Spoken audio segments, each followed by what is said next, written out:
यसरी बनाएको ब्रिन्जलको सब्जी एकदमै मिठो हुन्छ। सबैलाई यो भेन्टा कहाँ मनपर्छ र, तर पानी नहालिकन यसरी भुटेर बनाएको ब्रिन्जल चाहिँ प्रायः सबैलाई मनपर्छ। हेलो फ्रेन्ड्स, नमस्ते। अम्बु कुक्समा यहाँहरू सबैजनालाई स्वागत छ।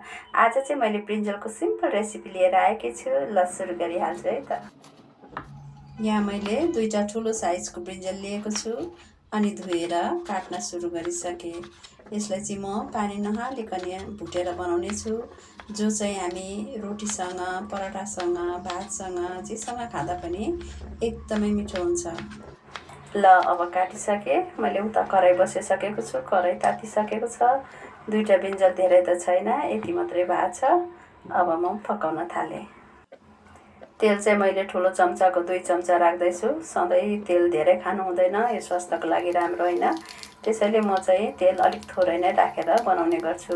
यो 5 फोरन मैले सानो चम्चाको 1 चम्चा राखेँ। अब यसलाई मैले राम्ररी पुऱ्याउँछु। 5 फोरन पनि मैले घरमै बनाउने गर्छु। यो ढुङ्गा माटो लाग्दैन, सबै केलाएर मजाले धोएर राखिन्छ, बट्टामा स्टोर गरिन्छ, चलाउनु सजिलो हुन्छ। अब यहाँ अलिकति बेसार आधा चम्चा अनि आधा चम्चा खोर्सानीको धुलो राखेर मैले चलाउन लागेँ। यसलाई राम्ररी चलाउनुपर्छ, यसरी बिस्तारै पल्टाउँदै चलाउनुपर्छ। यो ब्रिन्जलको सब्जीमा यस्तै हुन्छ, सुरुमा सुक्खा भएको जस्तो हुन्छ, पछि तेल छोड्छ। अब सबैतिर मिक्स भइसकेको छ। नुन राख्दैछु मैले यसको स्वाद अनुसार अनि अब एकछिन ढक्कन लाएर पकाउँछु। बिचबिचमा यसरी 3-4 चोटिसम्म बिस्तारै पल्टाउँदै छोप्दै गर्नुपर्छ। मोटामोटी मेरो यो पाकिसक्यो। अब यहाँनिर अलिकति ठाउँ बनाउँछु अनि साइडमा यो अदुवा र लसुनको पेस्ट 1 चम्चा अदुवा र लसुनको पेस्ट अनि यो 4-5 वटा गोलभेडालाई मैले काटेको छु। यो गोलभेडा पनि अलिक सानो साइजको थियो, त्यही भएर मैले 4-5 वटा लिएको। यसलाई पनि साइडमा सँगै पकाउँदैछु। यसरी बिस्तारै चलाउँदै त्यसलाई छुट्टै, यता ब्रिन्जललाई छुट्टै चलाउँदै पकाउनुपर्छ।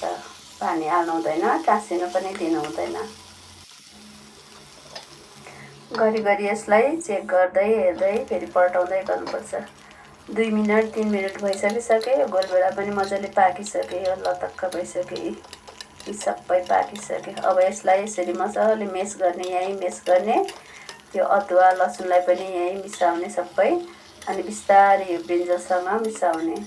यो ब्रिन्जलसँग सबैतिर लाग्ने गरी मिसाउनुपर्छ। यसरी सानो आँचमा 3-4 मिनटसम्म चलाउँदै भुटिराख्नुपर्छ। यहाँ मैले चाहिँ खोर्सानी एड गरेको छुइनँ, नखाने भएर खोर्सानी राख्नु पर्यो भने सुरुमा 5 फोरन फुराएपछि त्यहाँ नै हामीले हरियो खोर्सानी फुराउन सकिन्छ। ल यो अब मोटामोटी पाकिसकेको छ, सबैतिर मिक्स भएको छ। अघि सुरुमा तेल धेरै राखेको भए यहाँ धेरै तेल छोडिसकेको हुन्थ्यो, तर यो ठिक्क मात्रा भएको छ। यो सधैँ खाने खानामा धेरै तेल पनि राख्नु हुँदैन। त्यसैले अब यो पाकिसक्यो साथीहरू। ल हेर्नुहोस् त, बास्ना पनि मिठो आएको छ। यो एकदमै राम्रोसँग पाकिसक्यो। ल अब म बोलमा खनाउँछु है त। ल यसरी यो सब्जी तयार भइसकेको छ।